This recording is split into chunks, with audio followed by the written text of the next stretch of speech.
At T-Mobile, our critical mission is providing unparalleled 5G coverage for when connectivity is mission critical. Introducing T-Priority, America's best 5G network experience for first responders, even in times of congestion. More capacity, faster speeds, better coverage. T-Priority from T-Mobile, built for tomorrow's emergencies, ready today. Discover more at t-priority.com. For qualifying organizations on eligible rate plans, coverage not available in some areas and may be impacted by emergencies. When that really cold came to the south, the social media chatter just stopped. and like you saying is what I would say is an authority who sees all the surveys, has worked from, the upper Illinois, the Illinois River and the upper Miss River down to Lake Tennessee and Mississippi, Arkansas. I kind of have your finger on the pulse of this stuff. And for you to say, hey, there were a pile of ducks at mid-continent, that was my sense too, and some of the surveys really showed that. And you're not going to hear from those people because you know what they're out doing? They're killing ducks. We meet with Dr. Heath Hagy, an Oklahoma native, solid duck hunter, and waterfowl biologist with the U.S. Fish and Wildlife Service to talk duck migration, duck habitat management, the duck hunting lull of last season, and where the ducks were last December and January. I'd call Dr. Hagy an authority on stale ducks and fresh ducks. We thank our every week listeners. If you tuned into the FowlWeather Podcast throughout last duck season and never missed a single migration forecast episode each Monday morning, you knew where the ducks were at before the ducks knew where they were at. Our dedicated weekly listeners are as ate up as me about ducks, duck biology, and duck migration. You also were able to pick the best days to hunt because the FowlWeather Podcast forecasts fresh ducks hot from the north. Shoot the ducks from the north before they know where they're at. I thank you very, very much for being a dedicated weekly listener. I'm your host, Dr. Mike, coming to you from the home office in Jack's Reef. It's that lull before the turkey hunting storm that is on the horizon for us in May. We're also planning our deer food plots. We have woodcock painting at the farm, singing at the farm every evening. We are on the verge of my second favorite time of the year. So many of us live for turkeys as much as ducks. No matter where you live, that transition from brown woods, those leafless trees, through that turkey gobbling period, when the morel mushrooms come up and the leeks pop, and into that full leaf out and the summer growing season. Well, that's just a great time of year. Okay, before we get into this episode with Dr. Heath Hagy, Dr. Hagy is a duck hunter and a respected waterfowl biologist with the U.S. Fish and Wildlife Service. We have a few updates first, though, to provide about the wetland habitat conditions on the prairies, an early La Nina forecast for hunting season 2024-2025, the status of our yellow lab baby Jaeger, and an announcement about the FowlWeather Podcast Wetland Management Series coming this April. Again, we thank you very, very much for being a dedicated weekly listener. Please share, follow, like, and pass along our content to your friends. The Wetland Management Series coming this April comes from decades of experience from north to south and east to west. Quality wetland management equals ducks in front of your blind. Okay, so first, those conditions on the prairies. Huge swaths of Alberta, huge areas of Alberta and Saskatchewan are in extreme drought, with portions even worse that are in exceptional drought. Most all of the Canadian prairies are in some type of drought, and this extends into the western boreal forest, which doesn't bode well for forest fire season either. The U.S. prairies are a little better, but still not in a situation of water abundance. Also remember that when conditions are good, Canada produces far more waterfowl than the U.S. The good news is that a late snowstorm, probably starting around Saturday or the 23rd of March and ending around the 27th of March, well, that system may produce up to a foot or more of snow in prairie portions of Minnesota. It's expected to swing out of the Canadian Rockies, across Montana and North Dakota, and lastly into Minnesota before it blows itself out. We will see, though. The best we can hope for at this point is some late winter snow or very early spring rains. but the expectation is that we are going into summer with below optimal conditions on the prairies for duck production. The FowlWeather Podcast will continue to report on these conditions as they unfold. We also got some requests, so we wanted to give an update on Baby Jaeger, our 48-pound pocket lab. If you haven't ever met Jägermeister, you might find her on the FowlWeather Podcast social media on Instagram and Facebook. We reported earlier this year that she had developed copper-associated hepatitis, or a potential up-and-coming liver disease. This is an increasingly kind of recognized syndrome in dogs characterized by copper accumulation in the liver beyond those of healthy levels. It leads to kind of liver cell death, liver inflammation, and if left unattended, even terminal liver failure. This condition is more common in yellow lab females, and after 6 years of age, it becomes increasingly detectable because copper has accumulated and not been purged from the body as a normal dog would. Typically, it's a genetic disposition, making some dogs more susceptible. The reality is that most typical dog foods are not regulated for copper, and the amount is often much more than needed by a dog. That's fine for a dog without this genetic disorder that Jaeger has, but increasingly dogs have this issue. My recommendation is to have a senior blood panel run on any dog you have over 5 years old. You'll be looking for high ALT values, which are liver enzymes that may suggest an issue. Of course, there are other problems that can cause high ALT values, and you should consult with your local veterinarian about results. But the other suggestion is to find a dog food that does not include chelated copper. Dogs need copper, but in very low amounts. Okay, so Jaeger's ALT levels are meant to be, I think, like below 150, and they were nearly at 800 points and climbing every 2 weeks. She was going to hit 2,000 points in no time and possibly be in liver failure. We're now happy to report that we have her on meds to remove copper from her body, but we also have her on a home diet plus a non-chelated copper dog food, and she dropped 200 points in her first month of treatment, so we look to be on the mend. She's actually at the veterinarian right now for her second monthly blood test to see if we continue to trend in the right direction. We also want to note that she never had shown any symptoms, so have a look at your dog's blood panel and make sure this new and often hidden disease is not taking your duck hunting companion too early. Stay on the alert. Lots of stuff out there, folks. Okay, last update here before we get into that interview with Dr. Heath Hagy. Last duck season was an El Nino year, and we saw how horrible that weather turned out. Well, next year looks very possible to transition to a La Nina year, which brings an entirely different but often predictable set of conditions. The world's oceans are also very warm in general, specifically the Atlantic Ocean. La Nina plus a warm Atlantic Ocean already has climatologists talking about a very active hurricane and tropical system season for 2024 into 2025. Certainly not great news for our coastal friends. However, likely it will produce active tropical systems flowing from the Gulf over to Florida and up through Mississippi and the Ohio River valleys, as well as sometimes hugging the South Atlantic coast and moving north. The point? It's likely that systems will bring timely rains throughout the Mississippi and Atlantic flyways in fall 2024, helping us prep our wetlands. Secondly, the La Nina has the potential to produce some really dry conditions during the summer in the upper Midwest, which may create additional headaches for farmers, but will likely produce conditions that will help grow moist soil annuals. In April, we will produce our wetland management series.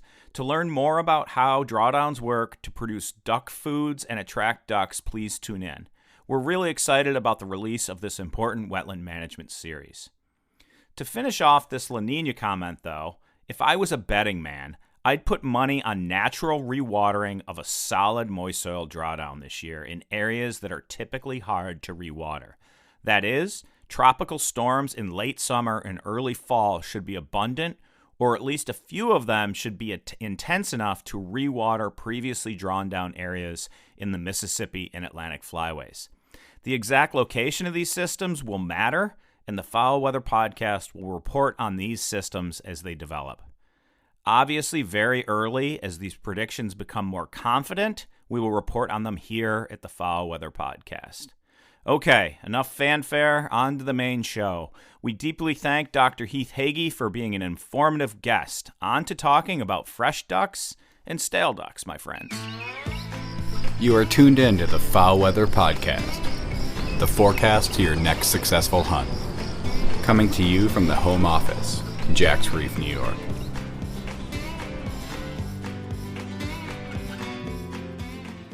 All right, welcome back, everybody, to the Fowl Weather Podcast. Today we have with us Dr. Heath Hagy, who is a good friend and colleague. Have known Heath over the years. Thanks for being with us, Heath. Pleasure to be here. Thanks for inviting me, Mike. So your current title, I know you've switched around and we ran into each other at the Duck Symposium, but I haven't really kept track of like where you were before and where you are now. So you want to let our listeners know kind of who you are and what your current job title is. I presume you want my official job title and not what people say about me. Is that right? Because that could, I don't know. I don't know what the rating of the podcast is here. I hear you. We do put that little explicit thing down there in case I slip, but I'm trying to keep them a little more clean lately. I appreciate that. No, great to be here. My name is Heath Hagy. I am the project leader at the HAPIT office, which is a joint Region 6, which is the Mountain Prairie region, and Region 3, which is the Midwest region. So sort of center of the country. And I work for the U.S. Fish and Wildlife Service. The HAPIT office deals with conservation planning for waterfowl and other grassland birds. We do a lot of decision support tools, large scale sort of landscape analyses. We try to make sure that conservation goes into the most efficient places that it can, or the best places that it can, and most efficiently. So for instance, a lot of the duck stamp dollars from waterfowl hunters get allocated using some of our biological prioritization models. So that's kind of my new gig. Formerly, before August of last year, I was with the Southeast region. I was the waterfowl ecologist for the National Wildlife Refuge System in the Southeast region, and did a lot of wintering waterfowl work. So kind of important waterfowl biologist is what I heard.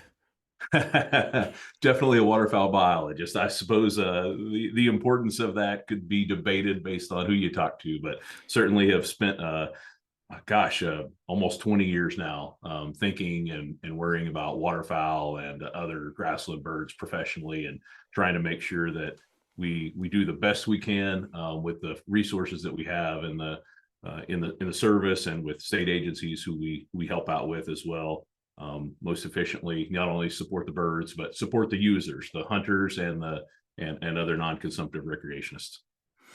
Yeah, and just for listeners understanding the background of Heath and I and how we know each other is we met at Mississippi State University when he was doing his PhD. I had finished up my PhD and was doing a postdoctoral kind of research gig there, and my wife was doing her master's at the same time. So it was kind of a unique situation where I spent a lot of time as kind of friend, but also like an odd supervisory role a little bit with Heath. And I always say, I'm like, Heath was one of my students, but the reality is that I think I was as much a student of Heath as he was of me, because I've always had an issue with maturity. So I feel like Heath was probably well ahead of me at that time. I think it's fair to say that I was certainly a student, probably a colleague, and you were certainly a mentor to me at the time, and still. So it's all kind of a mess, but in a good way. How about that? Yeah, I love it. And what I really like is that I always kid with Heath. I'm like, we agree on stuff about like 10% of the time, and there's no other colleague out there that I work with in the waterfowl world that I feel like I agree with that little, that I have that good of a relationship with. So I think that speaks a lot to Heath's character of being able to debate but still see kind of all the sides. And I think why you've kind of moved up in the ranks within the service and are hugely respected in that manner. I appreciate that. Well, you know me, I like a good spirited, fun debate, and I know you do too, Mike. And so it's always fun to kick around things. At the end of the day, you know, you and I agree on the most important thing all of the time, which is a love for the resource, concern for waterfowl populations and the habitat they rely on. And so at the end of the day, that's the most important thing, and we certainly share that. Yeah, you said it perfect. I can't even top that.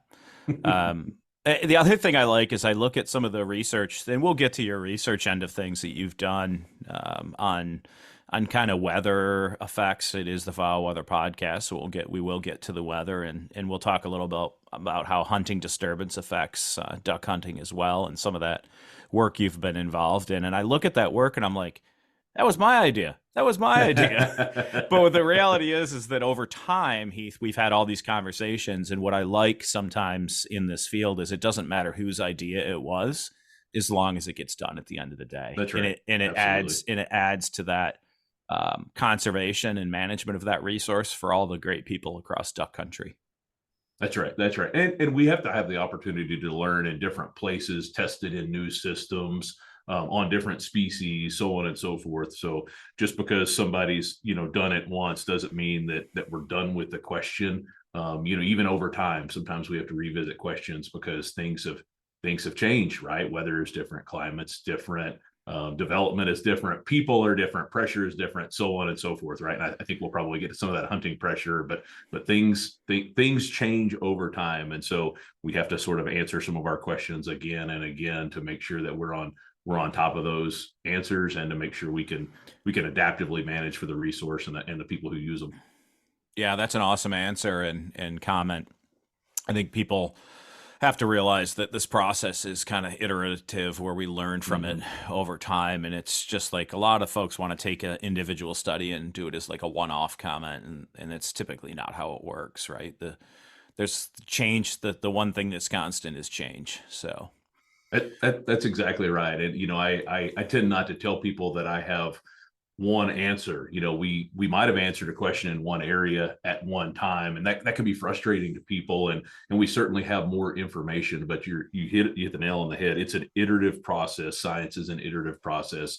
That's how we learn. But, you know, every time we learn something, you know, and hopefully change management, the birds respond to that too, right? So if we're thinking about waterfowl hunters and pressure and so on and so forth, it's not a one-way street. We have a resource interacting with another resource. They exert pressure on each other, and trying to figure that out and convey that information to others is, you know, continues to be a real challenge for us in the wildlife management agencies.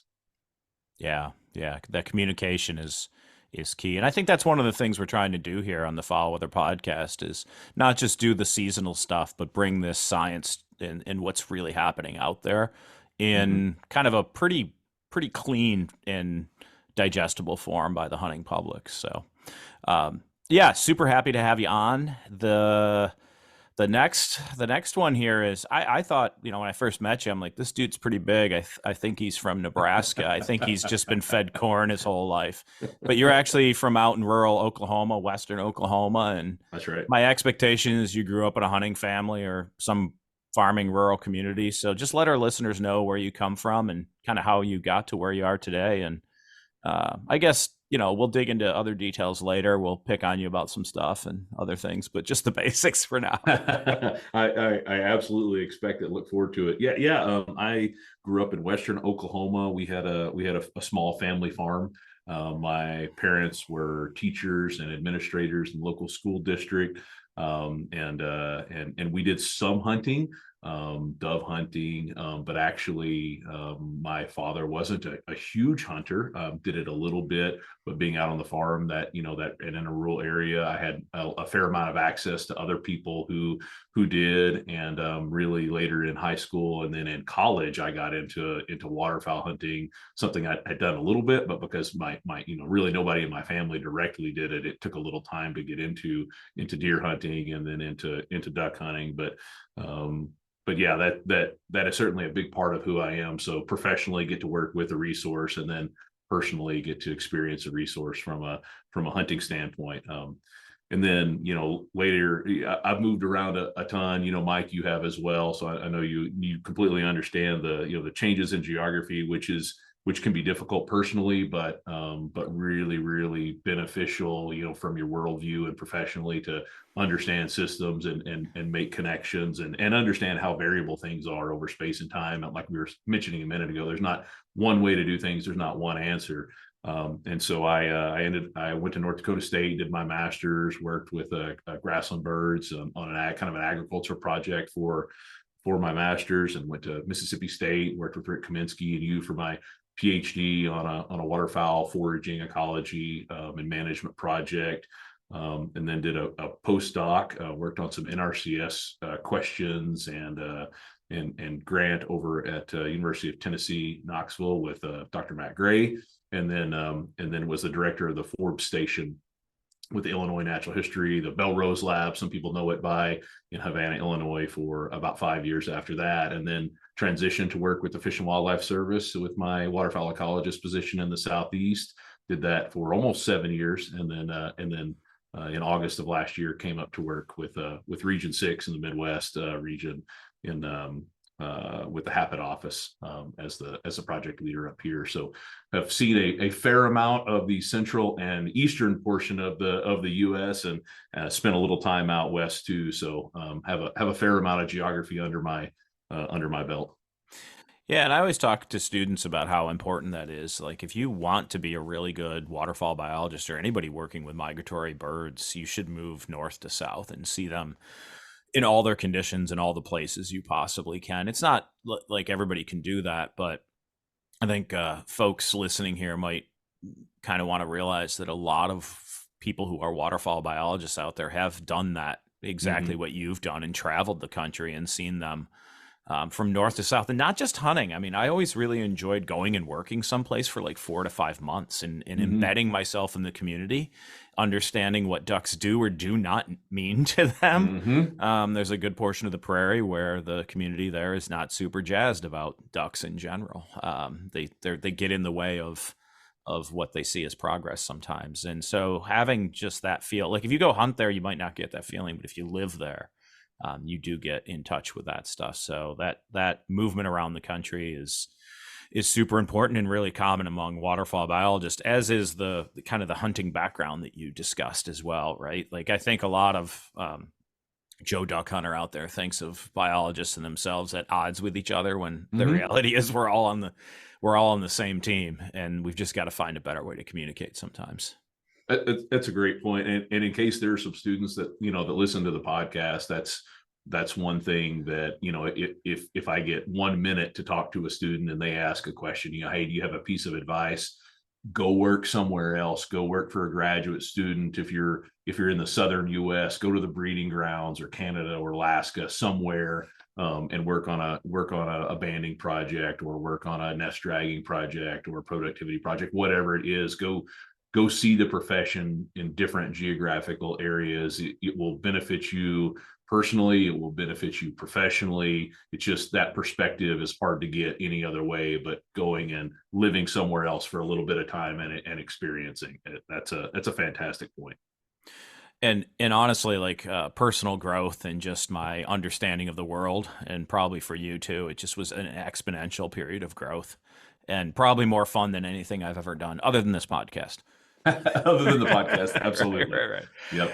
Hey, yep. So you played football as well, being a big dude, and did that in North Dakota, I believe, when you were there. But give me a run. Not in North Dakota. Yeah, I went to Southern Nazarene University. It was a little That's NAI, right. Had an NAI program. Actually, they were starting a program. They're Division II now, but they were starting a program, and no offense to them, but they were so desperate for people. They said, hey, if you can start as a freshman, and that sounded I probably wouldn't do it again in that exact way, but at the time it sounded pretty interesting, and so I went and played college football for Southern Nazarene University before I went up to North Dakota State, and had a that's how I worked for my degree. That was a scholarship. That was the way that I earned it. Yeah, I apologize about that. Notably, we haven't talked about your football career a ton, or you've told me in the duck blind at one point, and then a whole pile of shovelers came by, and I forgot about what we were talking about and never put it into the permanent brain bank. So that's all right. It would have been neat to play at NDSU, go Bison. That all said, I was pretty beat up after 4 years. I did have a medical redshirt year that I emphatically chose not to use. I graduated and moved on with my life. My body was ready to be done. I don't know how the folks that go play D1 ball and do that for 4 or 5, 6 years. I don't know how they do it. Kudos to them.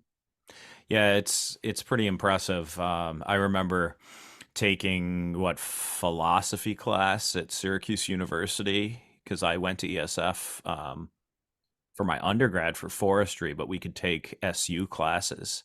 Mm-hmm. And there'd be these big dudes that would come in, and there's like those desks with the chairs attached to them. And he comes in and he's got a TA like with him, or a tutor with him.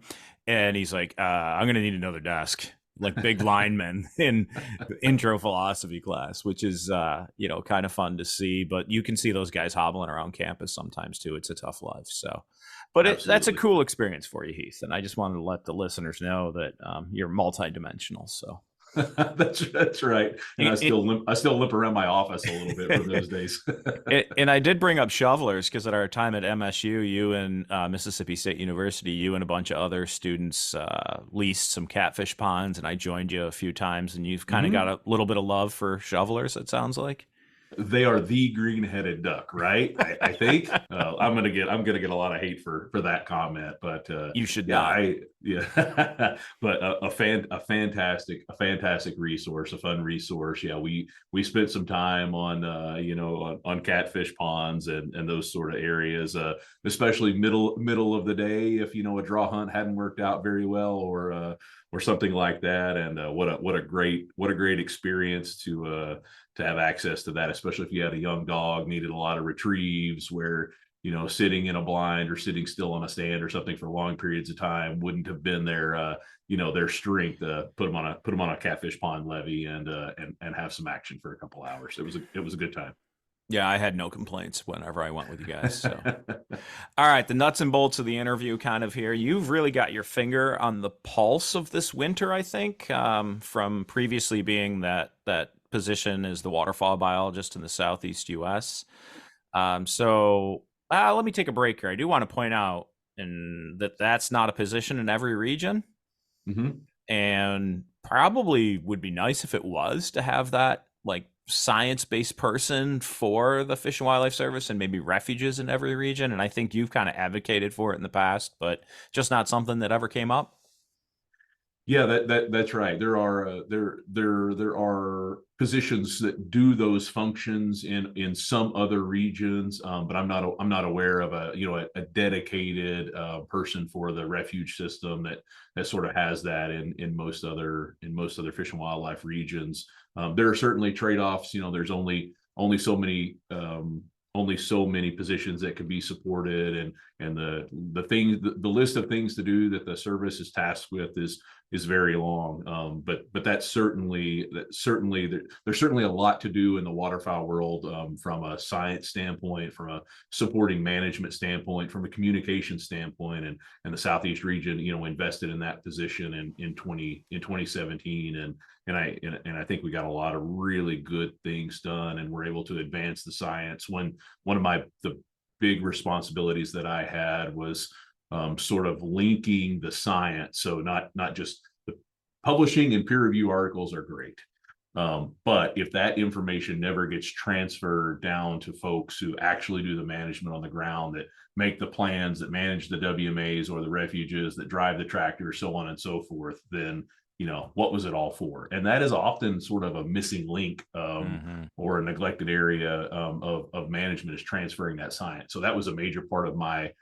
job duty, was physically going to places, helping them understand how we could do things a little bit better, what mattered, what didn't matter so much from a people standpoint or a duck standpoint, so on and so forth. A lot more to it, but really at the end of the day, I try to be that sort of that link between the science and the managers on the ground making the decisions.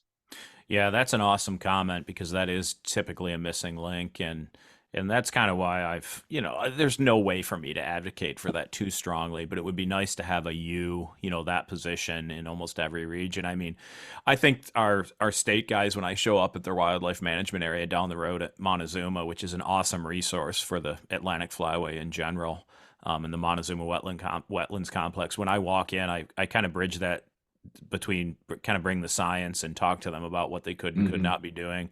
And I think sometimes they just cringe when I walk in there too, because I've not always been known as the most diplomatic person in the world. And I'm like, the hell are you guys doing over in that unit? Like, what's going on over there? But I would not recommend leading with that strategy, by the way. Next time. No. I've become more diplomatic over my years, but the reality is a lot of this stuff is paid for with duck stamps and duck hunter money, and when it goes sideways, it burns me a little bit, right? So it's hard to not comment. But anyhow, you do have your finger on the pulse of kind of what went down in the Southeast. And the reason there is a biologist position like that in the Southeast U.S. is because it's a hugely important wintering area, hugely important area to the culture of duck hunting across this country. And so just in general, like, how did you see this last duck season unfold regarding kind of available duck habitat out there? It was painful. Hear that from me. And that's me professionally, as a waterfowl biologist. That's me personally as a duck hunter. Ouch. That was painful. And maybe it just says that I'm not a very good duck hunter, but I didn't have a very good duck season last year. Part of that was time and juggling a new position, but just also, when I had the opportunity to go out in the Southeast, it seemed like yet another year where just didn't see as many birds as I had in the previous season, which was the same thing I'd said about the previous season and the one before that. And I don't have the answer, right? Like, everyone wants the answer. Why? What can we do different? What lever can we pull? I don't have it. There are many reasons that experience was shared across pretty large geographies. Waterfowl populations are down, certainly in the mid-continent. It's complex. It depends on where you are and what species you're talking about. But in general, some of our largest populations have come down from some very high levels that we had 8 to 10 years ago. So that's part of it. We had an incredibly, in the South anyway, incredibly dry winter for a long period, and we also had sort of a mix of some cold weather, but then really mild periods, and then cold weather later. It was just it was a really challenging year. The dryness throughout a lot of the southern area mixed with some mild weather at mid-continent areas, certainly was a big factor. I mean, we'll probably talk about that in general. I know that in early January, late December, early January, we were getting a lot of inquiries, and I summarized, went to the data sources that I had for the Mississippi Flyway and summarized sort of some information about where are the ducks. And, there were just an absolute pile of ducks still in mid-latitude areas, even areas where, hunting seasons were beginning to close. And that was just some mild weather, and coupled with dry areas in the South, I think it just made for a really, and some changes in population, some decreases in population from previous years. And I think it just really, really made for a lousy duck season in some places. I know some people had some birds and they did really well, and I'm glad for them. It wasn't me. So I'm a little bit jealous of that, I suppose, but it just really complicated. And it was a really stressful duck season for a lot of people. Yeah, painful is the right word, right? I mean, a lot of people this might go down as the worst year they can remember, at least in a long time. The one thing I heard a lot from folks is the "where are the ducks" thing, right? Like we did a part 1 and part 2 of that on this podcast, and other podcasts did the same thing. And the comment always was like, you talk to people and everybody's waiting on the ducks, so there just must be no ducks. The duck population must be way worse than what we think it is. And we know it's declined, and we've covered this on a lot of other episodes here. And you and I were both at the Duck Symposium, and the situation's not rosy right now, but that's the cycle of the mid-continent and the prairies in general, is that they they go dry and they come back. And there's some habitat issues out there. But the one thing I want to hit on a little bit, which is, I think a bit off script here, but interesting, is that when that really cold came to the south, the social media chatter just stopped. And like you saying is what I would say is an authority who sees all the surveys, has worked from, the upper Illinois, the Illinois River and the upper Miss River down to Lake Tennessee and Mississippi, Arkansas. I kind of have your finger on the pulse of this stuff. And for you to say, hey, there were a pile of ducks at mid-continent, that was my sense too. And some of the surveys really showed that. Mm-hmm. And you're not going to hear from those people because you know what they're out doing? They're killing ducks. That's right. And nobody's like, hey, by the way, you should go to Duck Creek tomorrow, or you should go to Columbia Bottoms. Like, nobody's like, hey, you should compete with me in the draw. So that stuff, whenever chatter gets quiet, it's super telling about what's going on. So I think there were still ducks. Some people did well. Our duck population's down. Yes, nobody's going to deny that's an issue. I had one of my better seasons ever at home here. I was averaging like 5 birds per hunt. I didn't go that much. I probably went like 17 times, I think, is in my log, right? Because I also work, believe it or not. But I just picked up. But also what I do is I try to, this is a foul weather podcast plug, but in the past years, I used to just go, but because I was like deep into those mathematical models and stuff, I only went on the days when I felt like I could kill birds. There was like a week and a half period that I went like every single time I could go. I would go to private land on off days from hunting the public land draw stuff. And then on public land draw stuff, I would go there, and I kind of bounced around, and it was awesome for a little while. But it also was a very short period where there was any movement of birds. There were a lot of stale ducks thereafter. I mean, at the end of that week and a half, I just quit going because I went one day and it took me till like 10:30 to kill 4 birds. And I was like, yeah, this is too much work now. Yeah, I mean, I'll go back to my comment.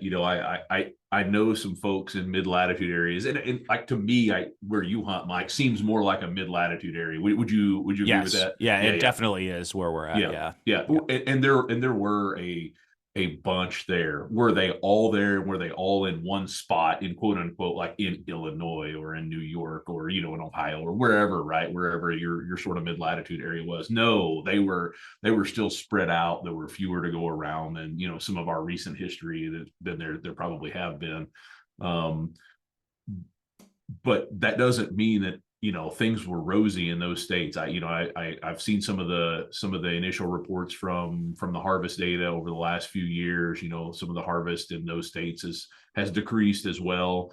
And so that's what I heard from even the mid-latitude areas that held on to ducks longer than they usually do. The Illinois Natural History Surveys, big plug for the Forbes Station and their surveys, fantastic survey. One of the best on the continent. I mean, it really is. So big kudos to them for continuing that survey.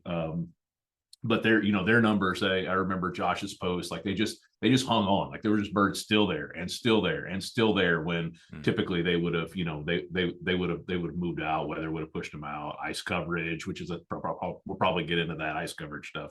It's just a lot of things that created conditions for stale ducks too. I heard a lot about hey, we can't kill them, they're around, but boy, they are stale because and what does that usually mean? This is a whole side topic, but it usually means the ducks have learned the area, right? They know where every blind is, they know where every hunter is, they know what headlights mean, they know what headlamps mean, they have figured it out. That is a smart duck is probably a stale duck, right? And so that I heard a lot of reports, until late in the season when we had some weather and we probably had some birds moving and social media, and my phone line got really, really quiet right there toward the end of season.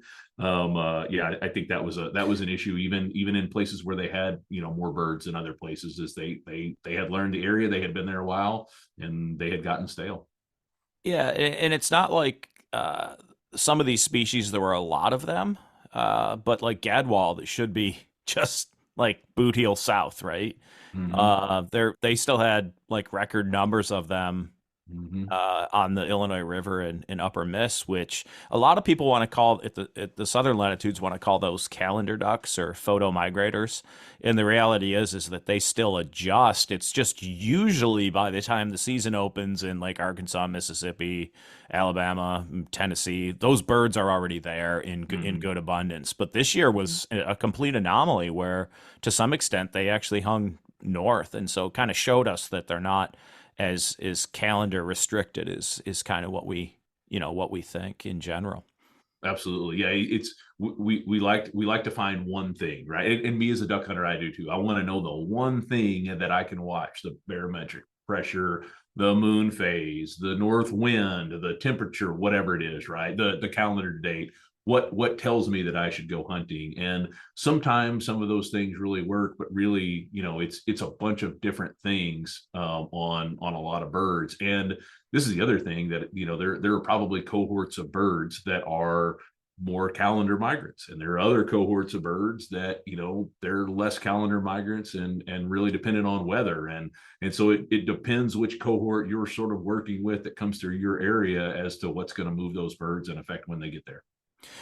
Yeah, that's a good comment. I mean, we really tout the weather because, all of the, other than blue-winged teal, all the, models we've run over time have said more so, like if you're talking about all ducks, in general, the numbers of them you see, what really seems to predict that better than photo period alone is weather. That doesn't mean that photo period or how much daylight there is doesn't affect whether a duck's going to migrate.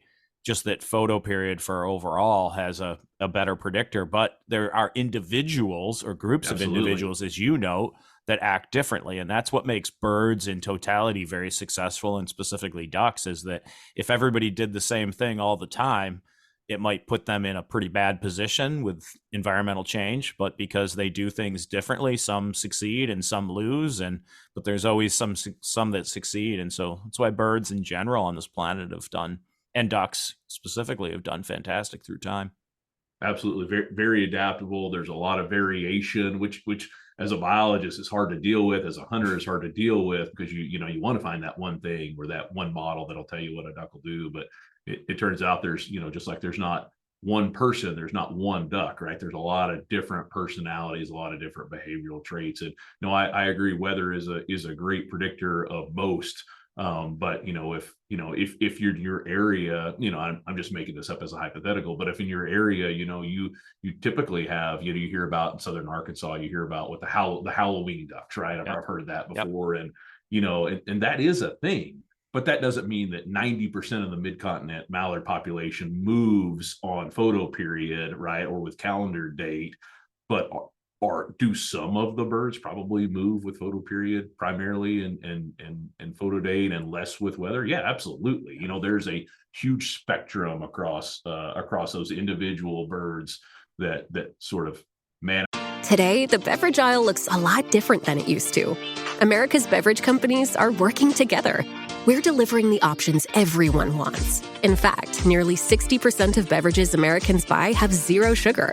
You'll find more variety than ever, including more of your favorites, now available with zero sugar. You'll also find more sizes and clear calorie information on the front of every can, bottle, and pack. We know when it comes to finding balance, the more choices, the better. Manifests itself in when and where they show up at what given time.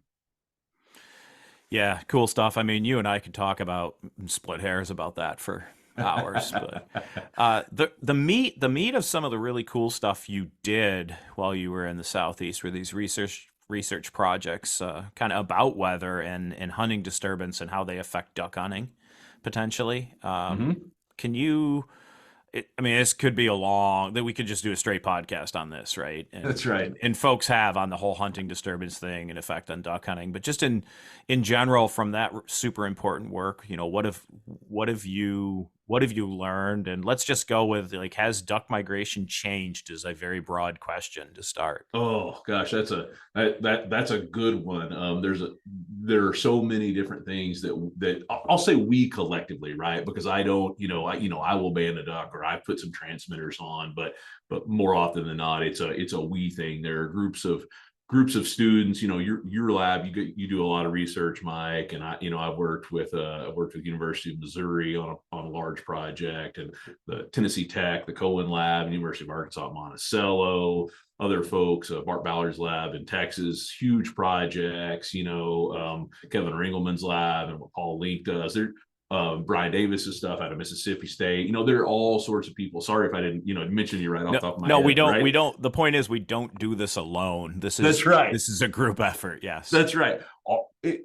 Everyone sort of takes a piece of the pie and has an individual research question, and I'll just sort of talk about some things that we collectively are learning, or that I'm taking away from stuff that I've been either directly involved with, know about, or something in the middle.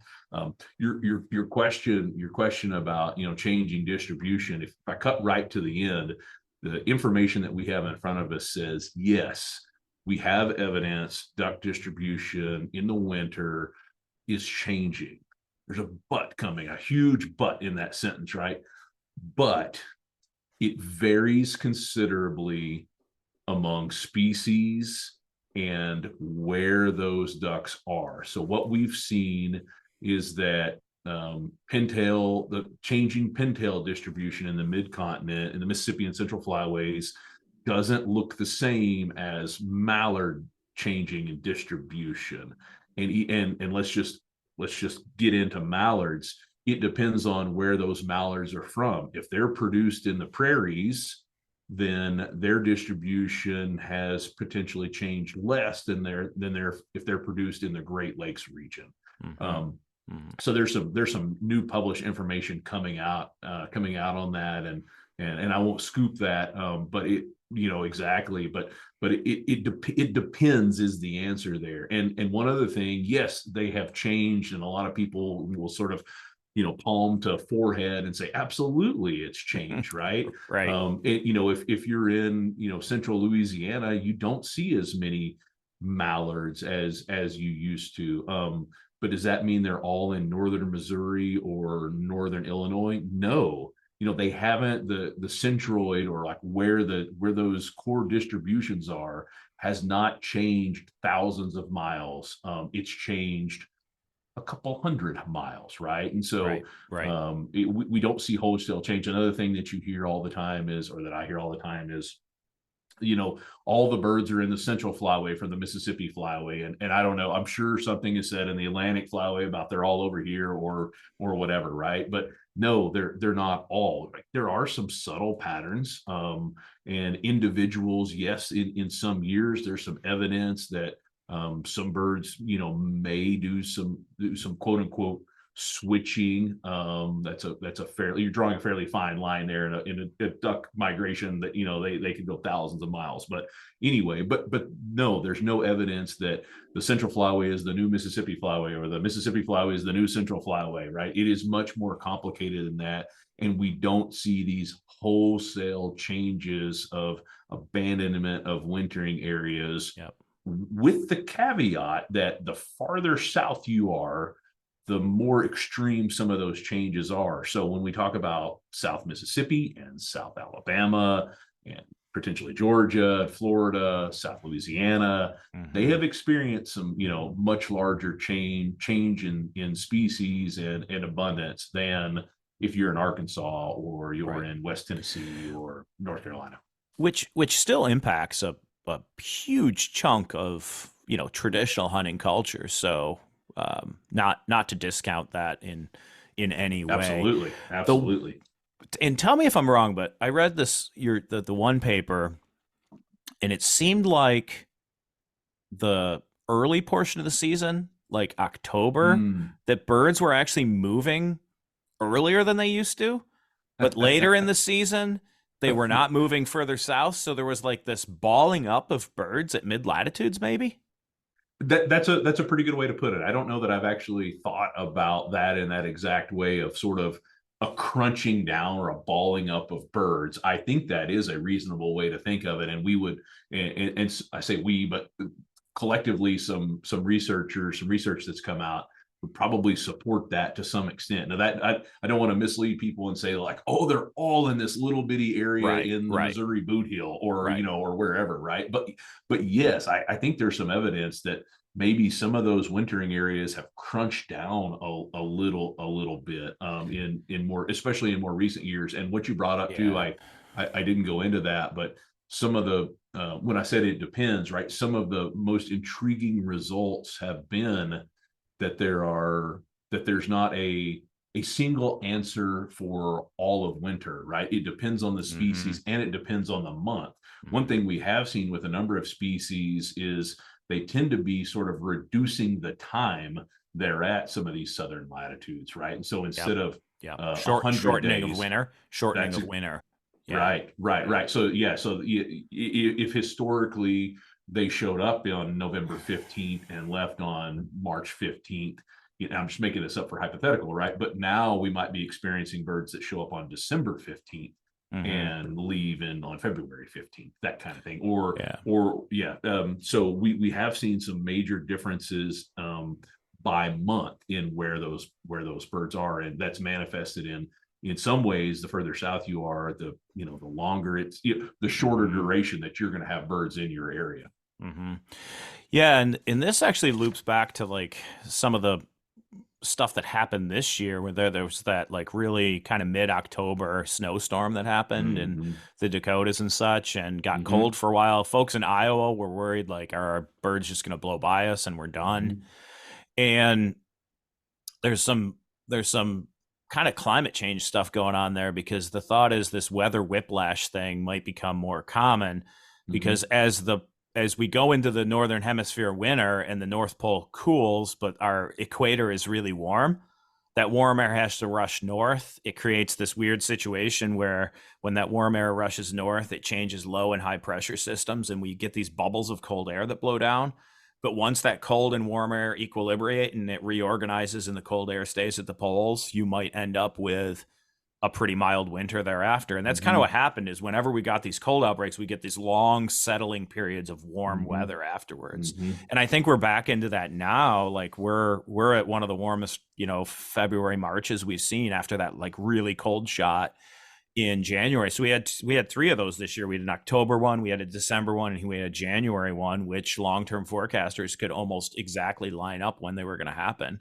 It really helped our forecasts long-term. I think we hit the nail on the head this year as to what it was going to be. So that's what might be going on in these recent years, Heath, and you and I haven't even talked about this, is that type of thing in a warming planet, you might actually get these increasingly common early cold fronts, but then it's like fits and starts, right? Like it does a cold thing, but then the birds, so they move to mid latitudes, but then they really don't have to go anywhere for like long periods of time. And then you get these long periods of stale ducks too. So this might systematically become something that's actually a little more common.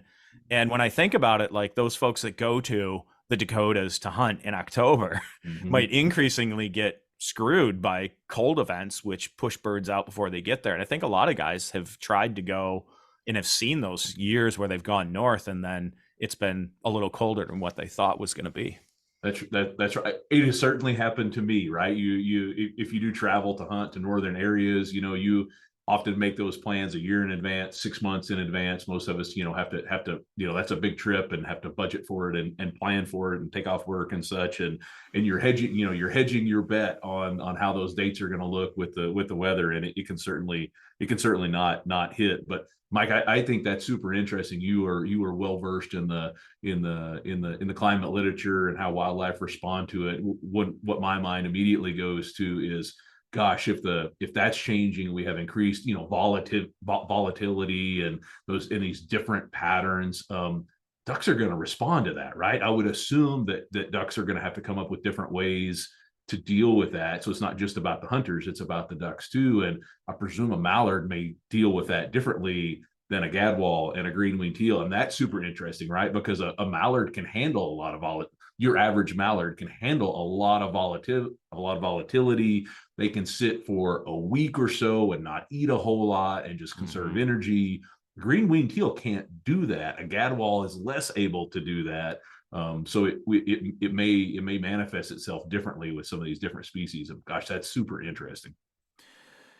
Yeah, and so we'll end that discussion there because you and I, you know how we get into these, and we could go for hours. So let's go on to the duck hunting disturbance thing and how that has, if you feel like, hunting disturbance has changed through time from when you started hunting and from the research that the team, the larger we have been collecting, your genuine thoughts on hunting disturbance and how it's affecting duck hunting at large.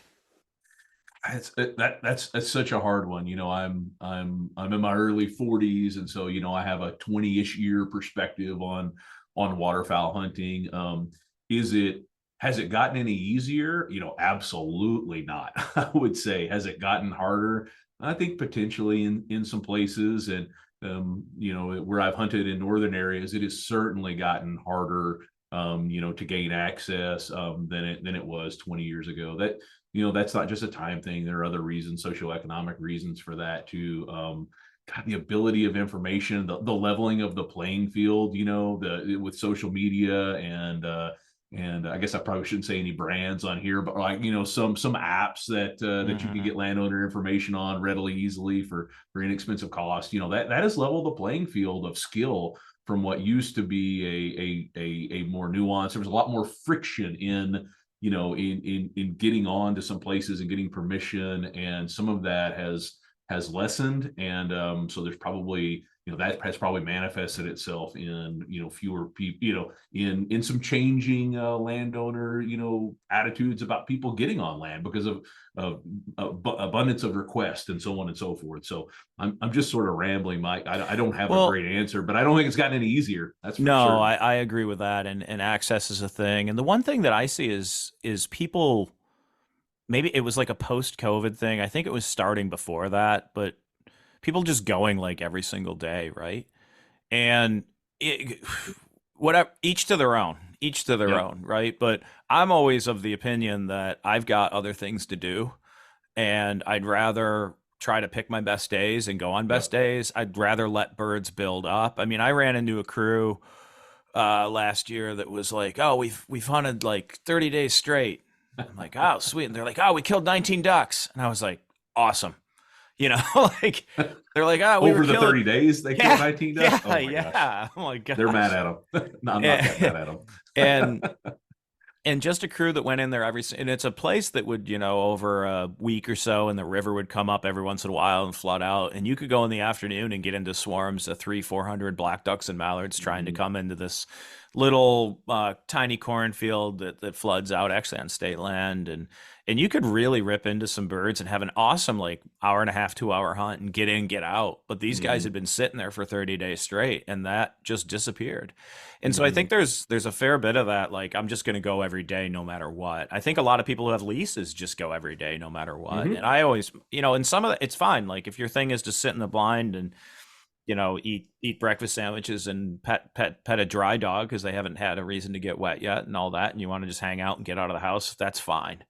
But if you think you're going to kill ducks by going every single day and disturbing every single day, that's probably not how it's going to work. So go ahead, Heath. Yeah. No, I don't know exactly how this has changed. My feeling is it's probably intensified, but that's just my gut feeling. I don't have any data to support that. But certainly some of the research coming out of Tennessee Tech. This is some of Abby Blake Bradshaw, Nick Masto, Corey Highway's research on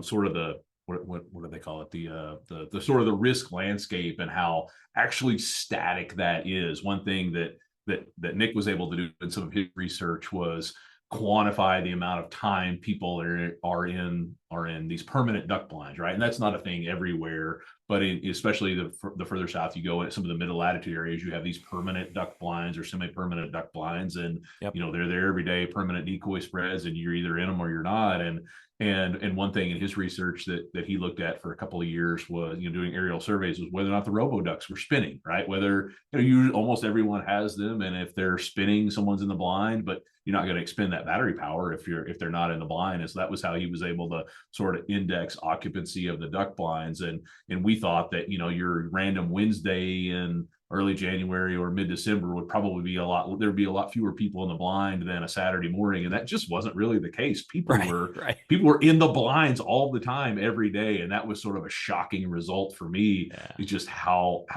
that like the risk landscape doesn't change. It's not like, oh, that's a safe place on Wednesday because there are no duck hunters there. No, every day that's a risky place around that duck blind. And that was pretty interesting.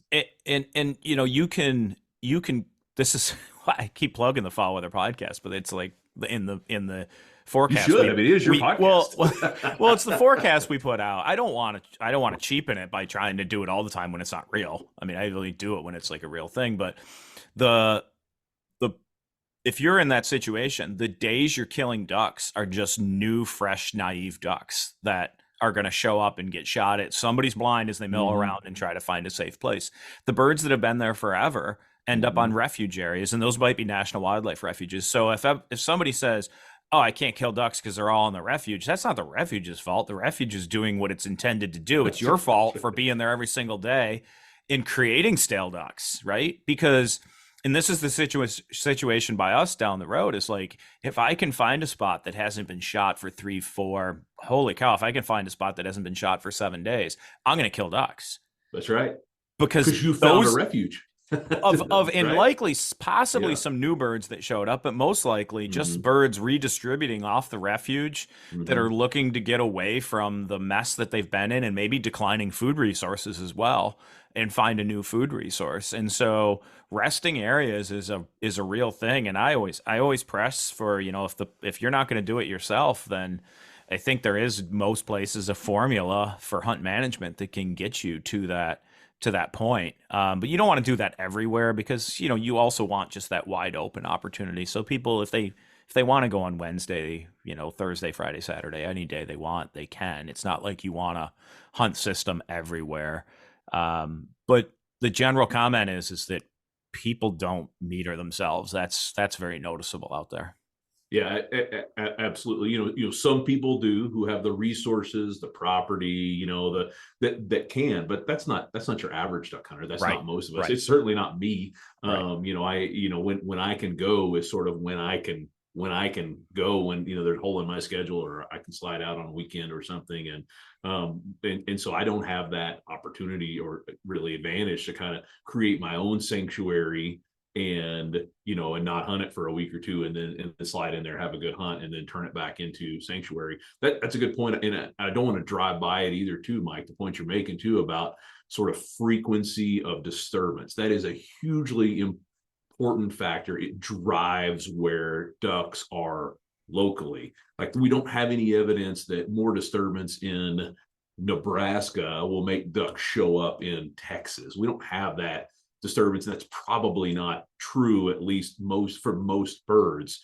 But if you're in a one county or in a 5 square mile area, and there's there's a sanctuary, and there's another area where someone can hunt every day, or they can only hunt once a week, there's a pretty big and growing pile of evidence to suggest that you can maybe affect the number of birds, the amount of birds that will use a property based on how long it's been since you've disturbed that property. And there are certainly some trade-offs, and we don't have the formula figured out. Every place is different.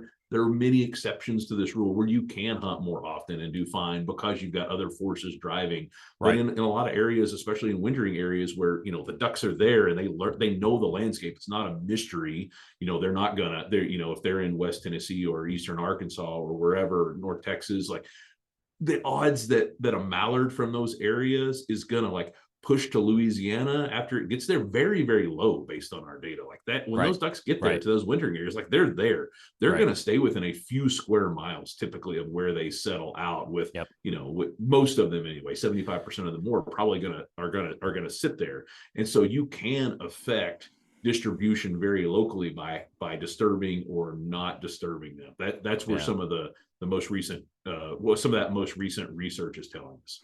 Yeah, that research is super insightful for duck hunters. And you make a good point of if a duck, it doesn't have to leave a place where it knows what's risky, it knows what's safe, it knows where its food is. Why would it just get up and go any further south than it has to a large degree? And that's what I think that's what a lot of this information is telling us. And in fact, these birds will sit out weather more so than what we ever thought they would at times. Once they're at that like boot around the boot heel, Yep. you I know, agree with that. around that latitude, like once they're there, I mean, unless, and it's late in the season, I mean, unless something major for a long period of time, I think weather-wise comes along, they're not going anywhere for the most part. 100%. That is what the data is telling us. And furthermore, it's not just, hey, I'm going to fly from Arkansas down to Louisiana or from Oklahoma down to Texas.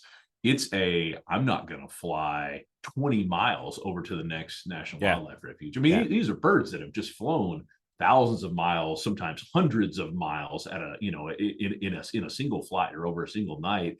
And they are super hesitant. And most of them don't, make flights over a few miles most of the time. It's pretty rare for them to relocate it based on the transmitter data and some of the band return data.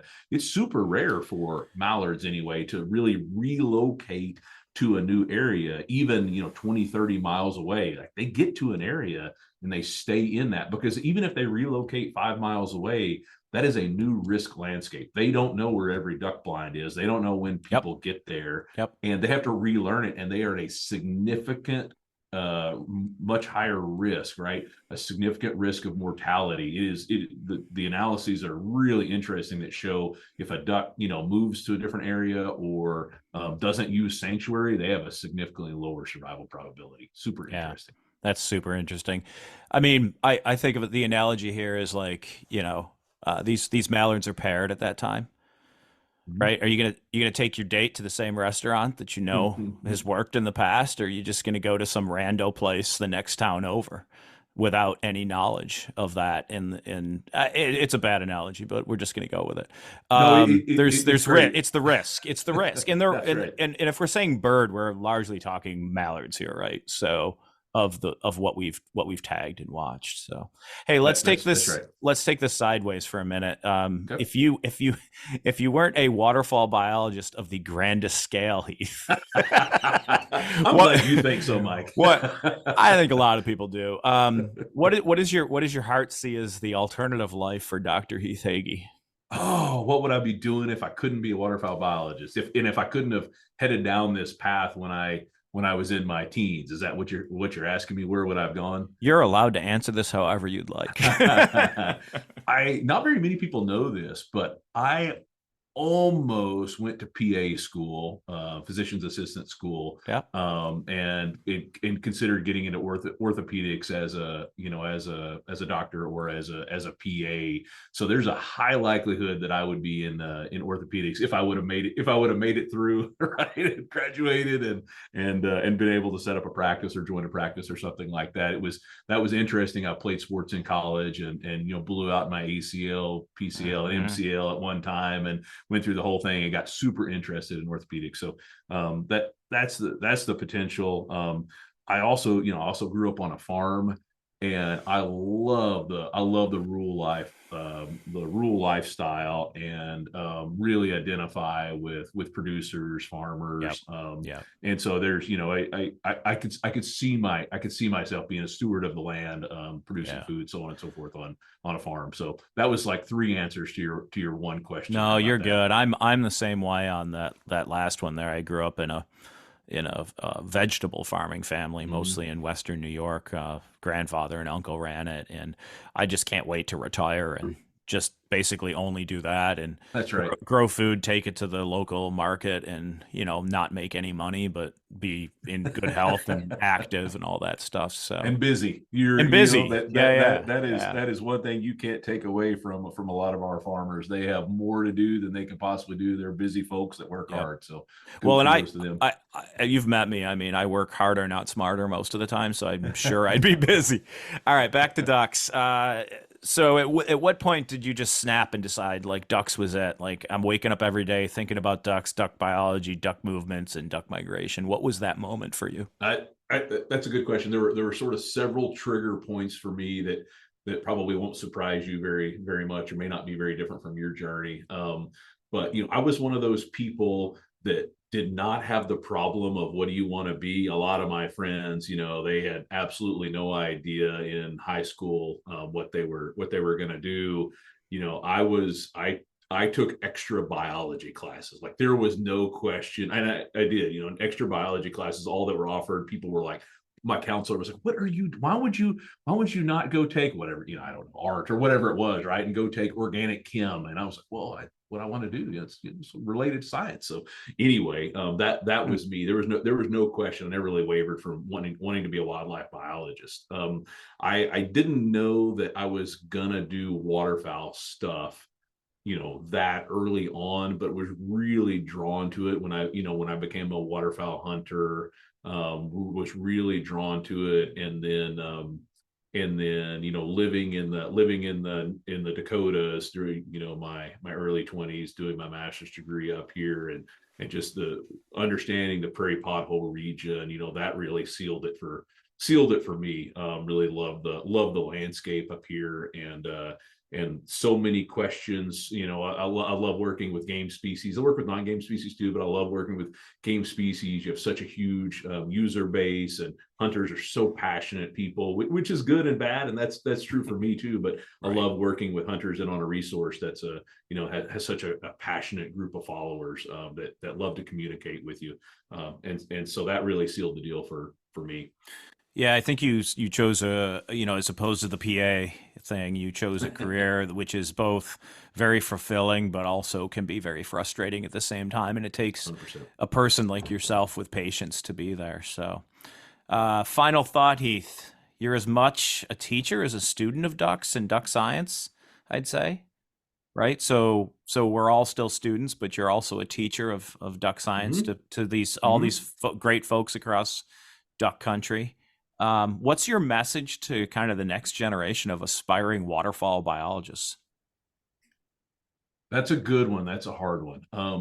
That's what I do. Those are the kinds of questions I ask. Right? Just throw the bomb out there and watch me struggle. Right.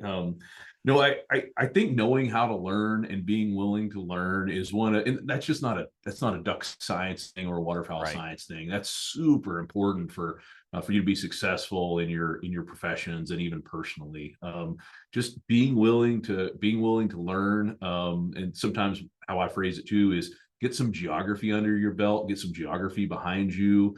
I can't stress enough how that has benefited me professionally, personally, and I've seen it benefit a lot of other people. I don't know that I've ever found someone who went to Alaska to do a field season, or went to wherever, from wherever they were from, and regretted it, or thought it didn't make them a better person. Yeah, living in the bush might have been hard, and there might have been some challenges, but gosh, most people really grow, personally and professionally from that. So having set geography behind you, like we talked earlier, and being willing to learn continually is so important, because we don't have it all figured out. And let's say that we could throw enough money at some of these research questions, some of the stuff we've been asking about, and we figured it all out tomorrow. Well, we would just wait a few years, things would change on the ground, and we'd have to figure it out again, right? Hunting is going to change, bird migration is going to change,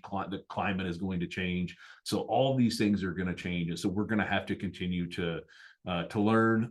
I personally have to be patient. You said I was a patient person, and I appreciate that, because that's something that I have had to work on professionally. I want the answer now. I want the discussion now. I want to get through a group discussion now and get to the answer and move to the next thing. And sometimes that's just not at the end of the day, that's not the best way to move the science forward and to move the field forward. Sometimes we have to go slow, and we have to understand the politics of the situations and understand how people feel and their perceptions and all of those things. So I'm throwing around a lot of terms, but going slow and continuing to learn is not just great in the waterfowl field, but that's going to be super important. And if I can answer it again, one more time, right? Just let me ramble on one more time. I think it's super important to try to continue to understand our user base, what their motivations are, how they interact with the resource. That's our waterfowl hunters have long been the driver monetarily